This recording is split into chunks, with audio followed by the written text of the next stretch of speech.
bay bướm lượn, bướm đậu nhành hoa, khoe đôi cánh đẹp rực rỡ muôn màu.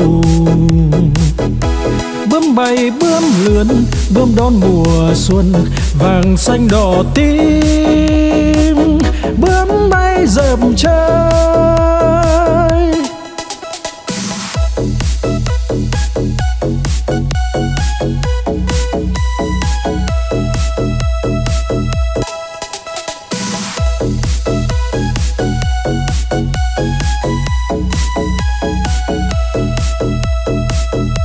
Bướm bay bướm lượn, bướm đậu nhành hoa, khoe đôi cánh đẹp rực rỡ muôn màu. Bướm bay bướm lượn, bướm đón mùa xuân, vàng xanh đỏ tím, bướm bay dợp trời.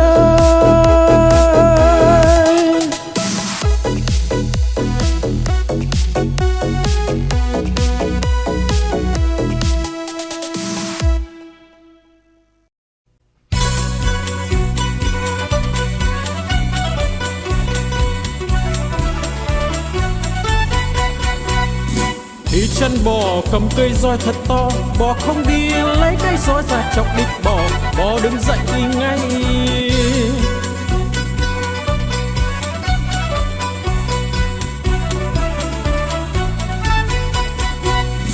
Đi chân bò cầm cây roi thật to, bò không đi lấy cây roi ra chọc đít bò, bò đứng dậy đi ngay.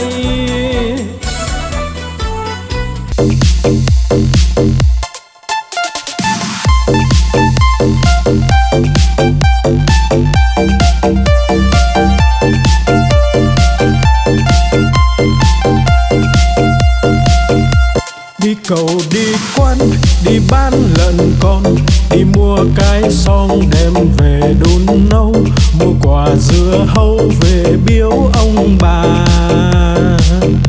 mua một đàn gà về cho ăn thóc, mua lược chải tóc, mua cặp gội đầu, đi mau về mau kẻo trời sắp tối.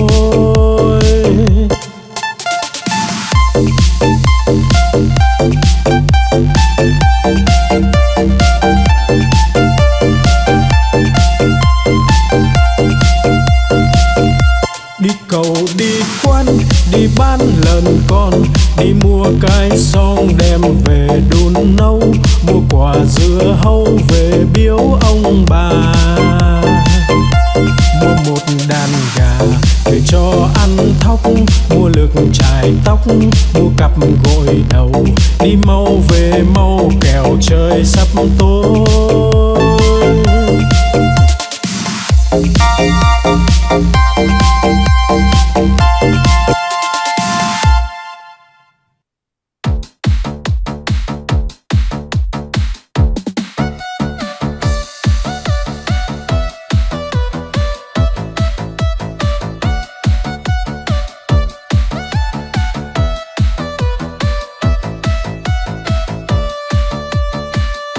No lòng vĩ dạ là con cá cơm, không ướp mà thơm là con cá ngát, liệng bay thoăn thoắt là con cá chim, hột cẳng chết chìm là con cá đuối, nhiều năm nhiều tuổi là cá bạc đầu, đủ chữ đủ câu là con cá đối, mai nở tàn tối là con cá hoa, trắng muốt làn da là cá út thịt, lưng dài hẹp nách là cá lòng tong, ốm yếu hình dung là con cá nhái.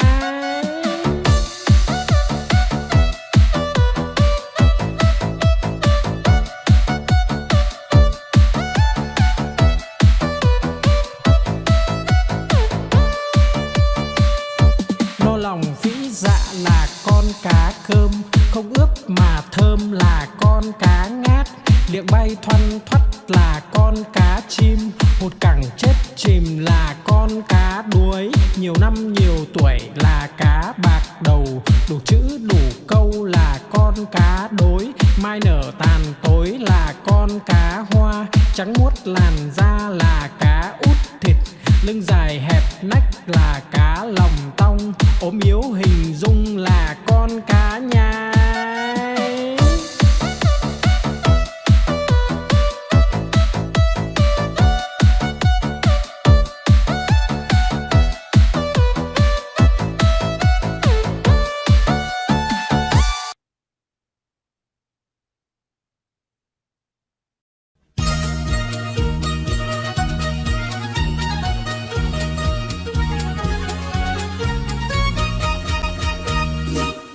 chăn bò cầm cây roi thật to, bò không đi lấy cây roi ra chọc đít bò, bò đứng dậy đi ngay.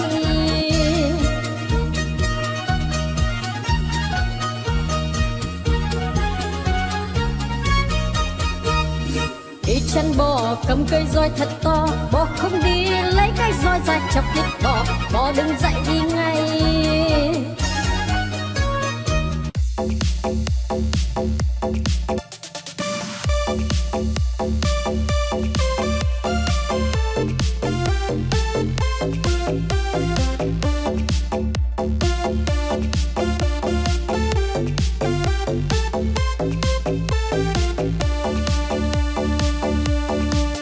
Con cua mà có hai càng, đầu tai không có bò ngang cả đời. Con cá mà có cái đuôi, hai vây về vầy nó bơi rất tài. Con rùa mà có cái mai, cái cổ thụt ngắn thụt dài vào da. Con voi mà có hai ngà, cái vòi nó cuốn đồ nhà đồ cây. Con chim mà có cánh bay, bay cùng Nam Bắc Đông Tây tỏ tường.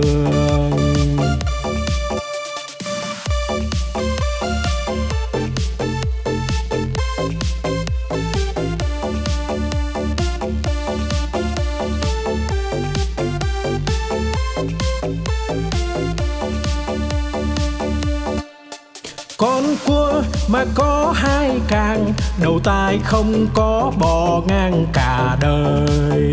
Con cá mà có cái đuôi, hai vây về vầy nó bơi rất tài.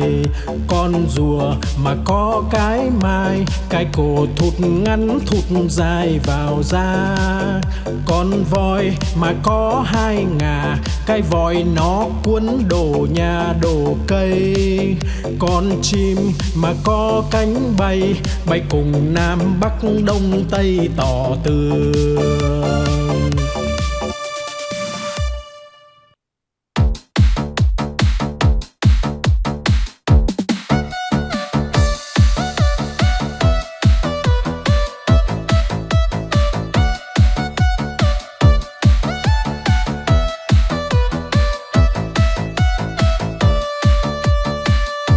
No lòng phĩ dạ là con cá cơm, không ướp mà thơm là con cá ngát. Liệng bay thoăn thoắt là con cá chim, hột cẳng chết chìm là con cá đuối. Nhiều năm nhiều tuổi là cá bạc đầu, đủ chữ đủ câu là con cá đối. Mai nở tàn tối là con cá hoa, trắng muốt làn da là cá út thịt. Lưng dài hẹp nách là cá lòng tong, ốm yếu hình dung là con cá nhái.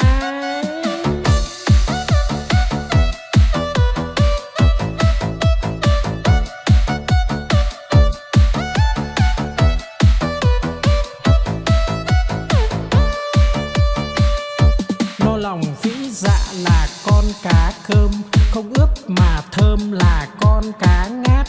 Liệng bay thoăn thoắt là con cá chim, hột cẳng chết chìm là con cá đuối. Nhiều năm nhiều tuổi là cá bạc đầu, đủ chữ đủ câu là con cá đối. Mai nở tàn tối là con cá hoa, trắng muốt làn da là cá út thịt. Lưng dài hẹp nách là cá lòng tong, ốm yếu hình dung là con cá